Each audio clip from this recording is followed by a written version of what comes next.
welcome to DasGeek. I'm excited to share this with you. I've talked about it on the Ask Noah show. I've talked about it on Destination Linux, but finally the video here is out. I have found the perfect Bluetooth headset. I have searched high and low. Those of you who've been with this channel since the beginning, 3+ years ago now, understand that audiophile is a big part of this channel, especially when it started. I love good sound. I'm not an expert in sound, but I have grown a passion for learning more and more about good audio equipment.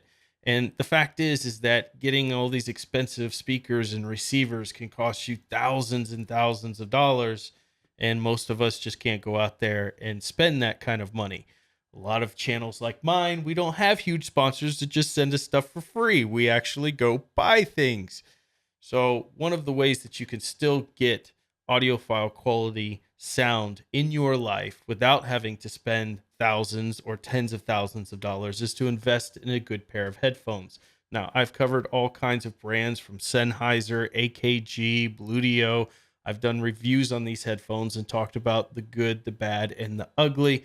But one thing has been consistent through all of my reviews of Bluetooth headphones, and that is most of them suck. They're absolutely terrible compared to the wired companions.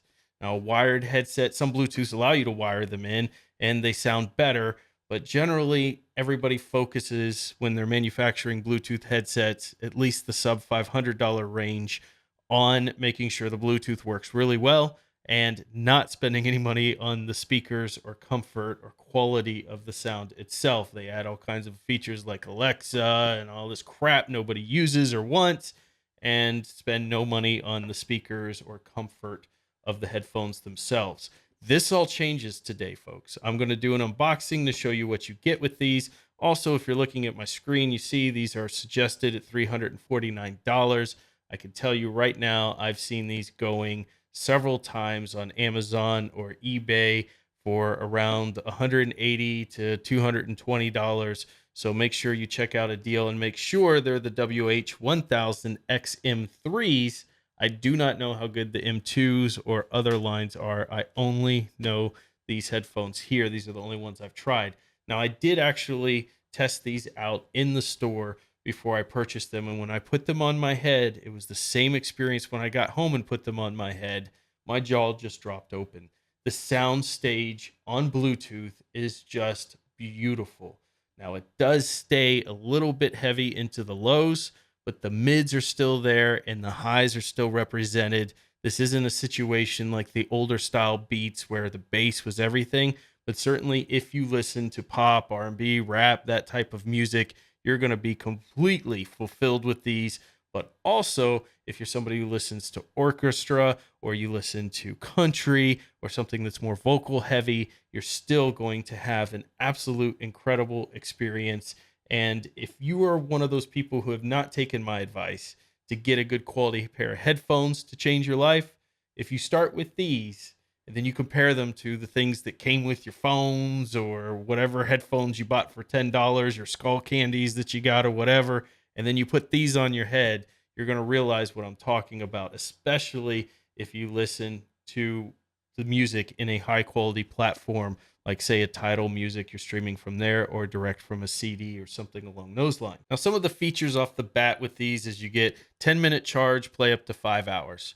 You get music playback time, a max of 30 hours. I think it's somewhere more around the 20-hour mark in my testing. It has voice assist function built in with Siri and Google, Apple, all of the Alexa, all of those voice assistant junk that nobody should be using anyways.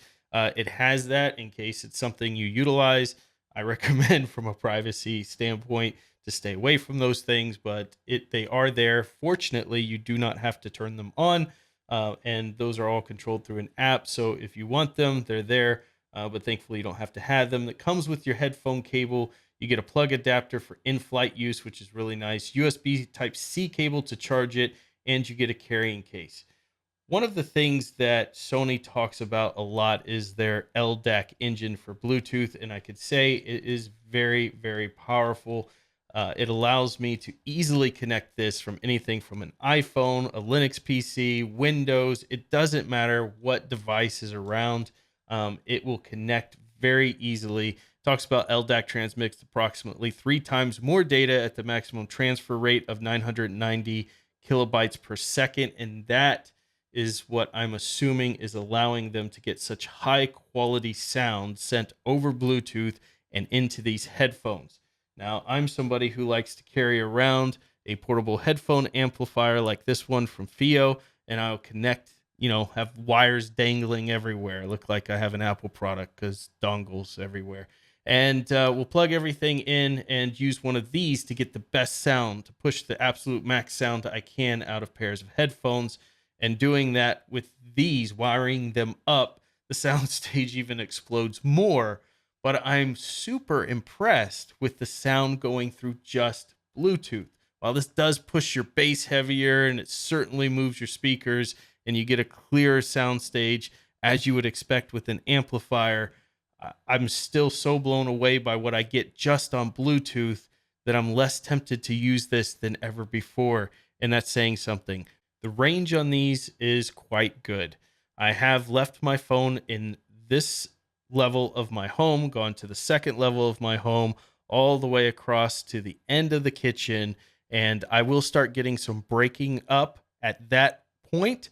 But towards the middle and all the way through the bedrooms and everything else, even though the phone is downstairs on a separate level, I am able to listen to my music. So I certainly think, depending on your application, if you're in a gym and you put your phone in your locker and then you walk out to work out, you're going to have plenty of range as long as you're not going to the complete opposite side of where your locker is. But you should be able to stay within relative range of your equipment and work out. I know that's important to a lot of people, and these will definitely allow you to accomplish that.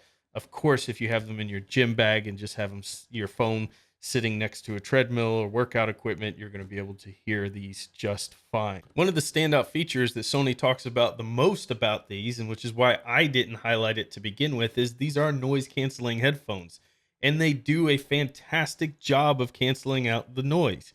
You also have an app that comes with the device that allows you to set different settings of how much noise you want it to block out or what you're doing, so that it can adjust the amount of noise that it's blocking out based on the activities that it's detecting, which is quite an impressive app, I think, from Sony's standpoint. So the sound cancellation capabilities are incredible. And if you've ever listened to Bose Quiet Comfort or headphones like that, I would say it's certainly right on par with those, if not slightly better. And there's one feature that I absolutely adore about these headphones that not a lot of people talk about, and that is all you have to do is cup the right housing here, and it's going to automatically turn off noise canceling, so that when your spouse or whomever's yelling at you and screaming, you could be like, huh? Oh, you want me to go take out the garbage and all that? Yeah, yeah, yeah, yeah. And then you let go, and boom, noise cancellation kicks in. You're back to your music. You can leave the trash for another day. No, don't do that. You'll get in trouble. But I love the idea that I can stop if kids come up or something. I'm listening to music and hear what they have to say, make sure everything's going, kids are screaming, they're beating up each other, everything's great in the house. And then I can just go back to listening to my music. I think that's just a fantastic little feature they did. But that's where all of the good stuff stops, because these also have the touch controls. You go swipe your finger up to raise the volume, swipe your finger down to lower it, move tracks, answer calls, all of that through this touch of the housing. And I hate it. I want dials, I want buttons. It doesn't always work 100% of the time. The cupping is foolproof. It works every single time, but sometimes you're trying to move the volume, it skips a track. I mean, it's more precise than others I've seen that implement these touch controls, but I hate these touch controls. They're so silly, stupid. They never are implemented 100%, and Sony headphones here are no exception. Just put a little button here and a little button here, and one to skip the tracks and an answer one in the middle. It's not hard. I don't know. I'm guessing they spend more money on these touch controls than just putting a button there. Who's wanting this touch crap?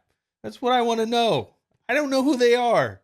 If you're one of them, leave your comments below so we can scold you accordingly.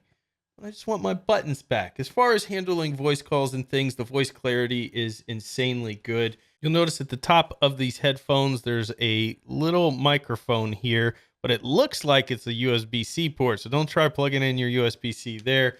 That's actually on the bottom.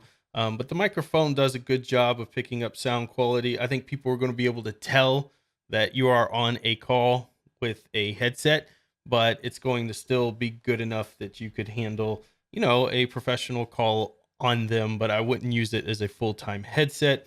As far as comfort goes, the cushions are beautiful and soft, and they bounce back when you push in on them. The headband is wrapped in nice cushiony leather material. Most of these headphones are plastic, but it still feels like high quality. For instance, the band within here feels like a metal, and underneath is plastic. So it's kind of a reinforced look here with the aluminum on top and the plastic underneath. And this allows you to get a lot of bend and snap back in, and you do not feel like you're going to break these. So the plastic keeps it nice and light, and these look fantastic. I think they just look absolutely beautiful. These headphones are something that you could wear out into the public and not be embarrassed to have them on your head. They're not too big or goofy looking if you're working out with them on the gym. Because they're over the ear and because this is kind of a leathery material, when you wear them for an extended period of time, you might start to feel some sweating and things on your ears. So I would say you get a good couple of hours of listening to them with relative comfort. Anything past that, you're probably going to want to take it off your head and just let your ears breathe. But that's pretty much typical case for over-ear headphones like this, unless they're open air. In addition to being a fantastic pair of headphones, the app is actually pretty decent here as well. Again, we've talked about some of these features, but you've got adaptive sound control. So it will show you on the screen, you sitting, or if you start moving and walking, it'll pick that up and it's going to adapt the sound based on what's going on around you. It has noise canceling optimization that you can run, sound position controls.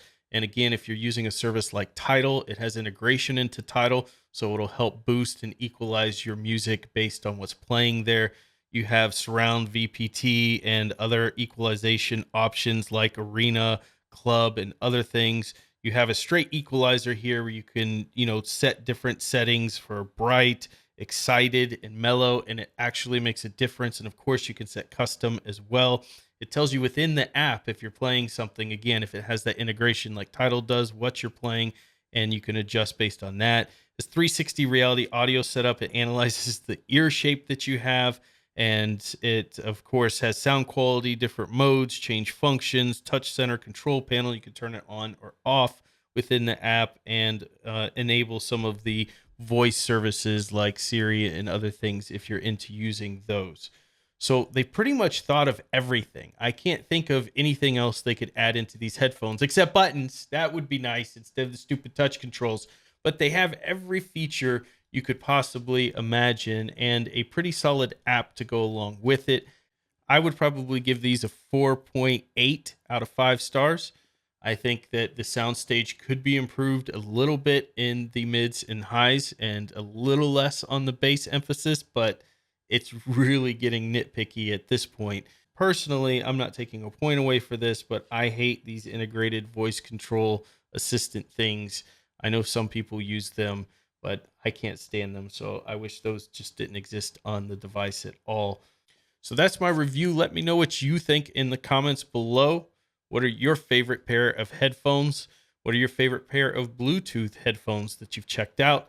I think these dominate the Bose Quiet Comforts. I've compared the two extensively. I love the Bose Quiet Comforts. These absolutely take the win when it comes between the two. If you're not a member of the Destination Linux Network, you should be, because the DasGeek channel is a part of the Destination Linux .network. That's the website you go to check out other shows, the podcast that I'm a part of, including a brand new podcast called Hardware Addicts, where we dig into things like this, but a lot more computer focused hardware. The ceramics, the silicone, the beautiful copper, all of the things that make up the gorgeous hardware that goes into our computers. That's what this podcast, Hardware Addicts, is about. We discuss CPUs and GPUs and RAM and oh my. Plus, I'm on the Destination Linux podcast, so check that one out as well. And you've got Ask Noah Show, Linux for Everyone, Tux Digital. You've got all of that content right there. So if you want something to listen to with your new pair of headphones, check out destinationlinux.network and you'll get all the details there.